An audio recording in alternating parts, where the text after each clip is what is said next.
Suhu bumi akan meningkat lebih dari 1,5 derajat Celcius dalam 10 tahun atau sekitar tahun 2030. Manusia akan mengalami berbagai konsekuensi apabila suhu bumi meningkat melebihi ambang batas 1,5 derajat. Berilah kepada Tuhan kemuliaan namanya. Sujudlah kepada Tuhan dengan berhiaskan kekudusan.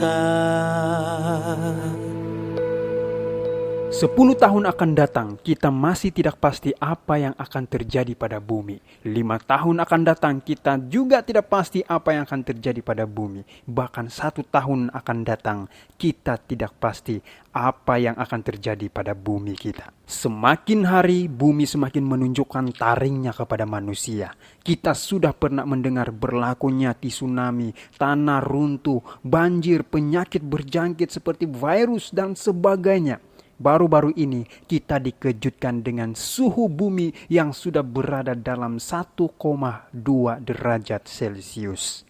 Negara-negara di Asia terus dihantui gelombang panas ini. Fenomena ini sejalan dengan prediksi dari ilmuwan iklim yang mengatakan bahwa tahun 2023 bisa menjadi tahun terpanas di dunia. Negara Asia seperti Bangladesh, Myanmar, India, China, Thailand, dan Laos melaporkan kejadian suhu panas lebih dari 40 derajat Celcius. Suhu tertinggi sepanjang masa tercatat di Vietnam, Laos, dan ibu kota Thailand. Suhu panas di sana juga semakin parah disebabkan oleh musim kabut asap yang menyebabkan melonjaknya tingkat polusi sebagaimana yang dilaporkan CNN. Di negara tetangga Laos, kota Luang Prabang mencapai 43,5 derajat Celcius. Ibu kota Laos, Vientiane, juga memecahkan rekod dengan suhu 42,5 derajat Celcius. Sementara itu di Thailand, suhu terpanas yang tercatat di Bangkok yakni 41 derajat Celcius. Ibu kota itu termasuk di antara sebagian besar Thailand yang menderita suhu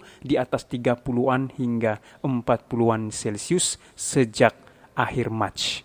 Manakala di Indonesia dilaporkan pada 25 April 2023, suhu maksimum harian mencapai 37,2 derajat Celcius di stasiun pengamatan di Siputat. Meskipun secara umum suhu tertinggi yang tercatat di beberapa lokasi berada pada kisaran 34 derajat Celcius sampai 36 derajat Celcius hingga saat ini. Di Malaysia dilaporkan pada 23 April 2023 ada 7 kawasan di Semenanjung dan 2 di Sabah diramal mengalami cuaca panas tahap 1 dengan suhu maksimum boleh mencecah antara 35 dan 37 derajat Celcius. Saudara dan saudari, ini baru di negara-negara di Asia. Hal yang sama juga terjadi di sebagian negara-negara lain di seluruh bumi. Nah, jika suhu bumi melampaui batas 1,5 derajat, sudah pasti manusia akan mengalami berbagai konsekuensi. Seperti kenaikan tingkat kemusnahan kepunahan spesies, gagal panen, hingga puncak perubahan sistem iklim yang berupa kematian karang dan mencairkan es di kutub. Sejumlah negara yang kaya sebenarnya telah merencanakan untuk melakukan karbon netral pada 2050 untuk menghentikan masalah ini. Namun Sekretaris Jenderal PBB Antonio Guterres mendesak agar mereka mempercepatkan 10 tahun atau 2040 sebagai cara menghentikan masalah iklim tersebut. Untuk saat ini saja bumi sudah berada dalam 1,2 derajat Celcius, lebih panas dari masa pra-industri.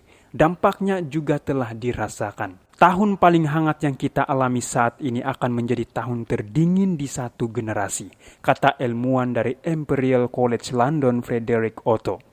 Melihat akan masalah iklim ini, apa kata Alkitab mengenai ini? Alkitab sudah dulu mengingatkan akan terjadi hal-hal yang berhubungan dengan fenomena. Sebagai contoh, Lukas 21 ayat 11 katakan, "Dan akan terjadi gempa bumi yang dahsyat, dan di berbagai tempat akan ada penyakit sampar dan kelaparan. Dan akan terjadi juga hal-hal yang mengejutkan dan tanda-tanda yang dahsyat dari langit." Jadi menurut ajaran dalam firman Tuhan, setiap tanda yang ditunjukkan oleh perkataan firman Tuhan pasti terlaksana pada waktunya. Saudara dan saudari, hal-hal yang terjadi di dunia ini menyadarkan kita pada zaman sekarang, kepentingan manusia yang paling besar dan paling mendesak adalah persiapkan diri kita menjelang datangnya hari kiamat yang semakin dekat. Yaitu persiapan kita menantikan kedatangan Tuhan Yesus yang kedua kali untuk membawa umat manusia yang berkenan kepadanya, yakni mereka yang telah menantikannya dengan setia dan menjalani hidup yang saleh sesuai dengan perintah-perintahnya. Saudara dan saudari, meskipun kita dihadapkan dengan berbagai kejadian yang mendahsyatkan seperti fenomena alam dan apa saja rintangan dan cobaan dalam hidup ini, sebagai pengikut Kristus, kita harus melakukan persiapan dan jangan leka. Kepentingan manusia yang paling besar dan paling mendesak adalah persiapan dalam menyambut kedatangan Tuhan Yesus. Oleh itu, apa persiapan yang diperlukan oleh para pengikut Kristus dalam menyambut kedatangannya? Yaitu, jubah hendaklah tidak bernoda, tabiat harus sama seperti Kristus, karakter harus sempurna tanpa dosa. Firman Tuhan katakan dalam 2 Petrus 3 ayat 11 hingga 14. Jadi, jika segala sesuatu ini akan hancur secara demikian, betapa suci dan salehnya kamu harus hidup. Yaitu kamu yang menantikan dan mempercepat kedatangan hari Allah. Pada hari itu langit akan binasa dalam api, dan unsur-unsur dunia akan hancur karena nyalanya. Tetapi sesuai dengan janjinya, kita menantikan langit yang baru dan bumi yang baru di mana terdapat kebenaran. Sebab itu saudara-saudaraku yang kekasih, sambil menantikan semuanya ini, kamu harus berusaha supaya kamu kedapatan tak bercacat dan tak bernoda di hadapannya dalam perdamaian dengan Dia